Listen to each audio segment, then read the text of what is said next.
It's been over 2 years since the Obi-Wan Kenobi series premiered on Disney+, and despite the fact that so many Star Wars fans had been burned before by things in the sequel trilogy, a lot of them were still excited for this. The idea of Ewan McGregor returning as Obi-Wan, the idea of Hayden Christensen portraying Anakin or Darth Vader once again, it had a lot of people invested, even if they were a little bit hesitant. And of course, as Lucasfilm so often does, it was a massive disappointment. The series got blasted by so many fans. In a lot of ways, it felt like another Last Jedi moment, at least for prequel fans. But in the immediate aftermath of that series, Ewan McGregor continued to say, I really want to do season 2. There's still more stories left to tell.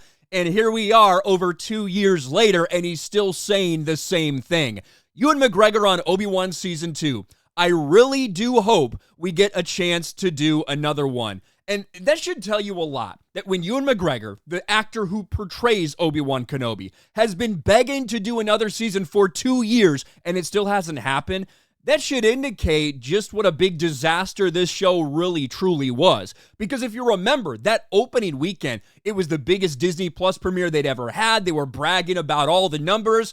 And then as the show went on, they started staying very, very quiet about those numbers. The reason why? Because the ratings were abysmal after the first weekend. Star Wars struggles. This is an article that came out a few months ago, really detailing how poorly The Acolyte was performing. But something interesting that was stuck in there was them talking about the Obi-Wan Kenobi series and what a drastic drop-off it had. Despite all the excitement about Ewan McGregor and Hayden Christensen returning as Obi-Wan and Darth Vader, very quickly fans realized that this is a mess, that this destroys both of their characters, that this is a pointless, stupid story to tell that has no place in Star Wars canon, and it should never have been made. So of course they tuned out. Not even Christensen's presence could save Obi-Wan Kenobi though. Upon release, Obi-Wan looked like a massive hit. It launched with 7.52 million views for the premiere's first 2 days, but then dropped to 4.74 million first 2-day views for the third episode the following week. That's a 37% decrease.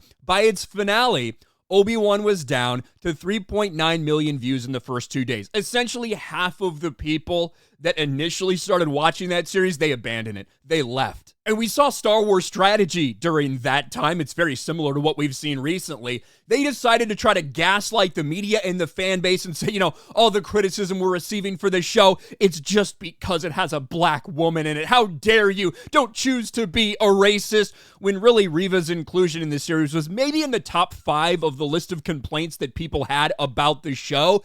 But now here we are, still over 2 years after the fact, and Ewan McGregor still wants to do another season. Ewan McGregor finally returned as Obi-Wan for a series released on Disney Plus in 2022. While it was a success, we just went over how that's not necessarily the case. There was no word on a potential second season. When the show was released on Blu-ray 4K, it was billed as the complete series rather than the complete first season, which seemed to indicate Lucasfilm wasn't going to bring the show back. However, McGregor told Variety he hopes he gets the chance to do another season.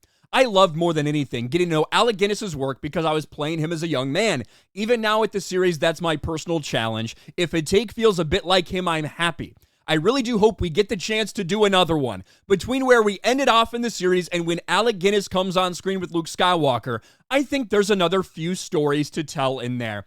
You know what? There are some stories you could tell, but there's a massive problem with that. You need good writers to tell it. You need talented storytellers to tell this story because you know what Obi-Wan shouldn't be doing during this time is gallivanting around the galaxy, solving people's problems, and getting in lightsaber duels with Darth Vader because, spoiler alert, that shit didn't fucking happen. Every Star Wars fan knows it, despite them trying to make excuse after excuse in their heart. Even the people that will argue that, well, they never said that the last time they saw each other before A New Hope was actually on Mustafar. They could have met in between. You know in your heart of hearts that is not fucking true and you're coping. The stories that you can tell in this time period might not be exciting to some Star Wars fans out there who apparently all they want is lightsabers clashing. The story you need to tell is Obi-Wan living as a hermit for the most part. Very small contained stories. Maybe him going into town and seeing a little trouble and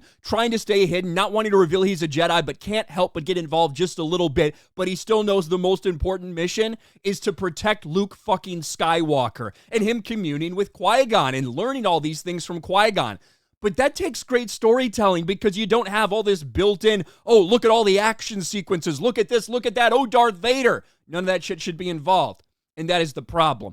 Any stories that you could possibly tell or should possibly tell, you don't have the people at Lucasfilm that are equipped to tell those stories. We've seen that over and over and over again. And of course, I just want to remind everyone, all the Dave Filoni fans that still exist out there for some fucking reason, even though this came out before Dave Filoni's official announcement of his promotion, Dave Filoni was still acting as this creative director of Lucasfilm for years and years, including on the Kenobi series. I want to remind everyone that Deborah Chow, who ran the Obi-Wan show, she credited Dave Filoni for being her touchstone, the one she always went back to for questions on canon, for how she should do this, how she should do that. This is the role Dave Filoni has had at Lucasfilm for years and years and years, and we've continued to get dog shit from them.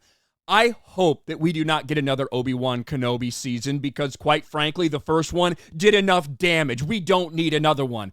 But I think there's a much higher likelihood of this getting a season 2 than something like The Acolyte because it did have that initial big viewership. It does have a big star attached to it who desperately wants to do another one. And if it does eventually get greenlit, I expect it'll be just as big of a disaster as the first one because they're probably going to invent some reason for Obi-Wan and Darth Vader to fight again. As laughable as it sounds, they already did it twice in the first season. I guarantee you they'll make some excuse in their minds to do it once again. What do you guys think? Do you think there's any chance that this eventually does happen? And do you want it to happen? Do you want them to get a second shot at maybe doing these characters right? Or would you like them to say, you know what, maybe we've dug this hole far enough. Maybe we shouldn't damage these characters any more than we've already eviscerated them. Let me know in the comments section below. Smash a like button, subscribe to the channel, ring the bell for notifications, share this video out there, and I'll talk to you later.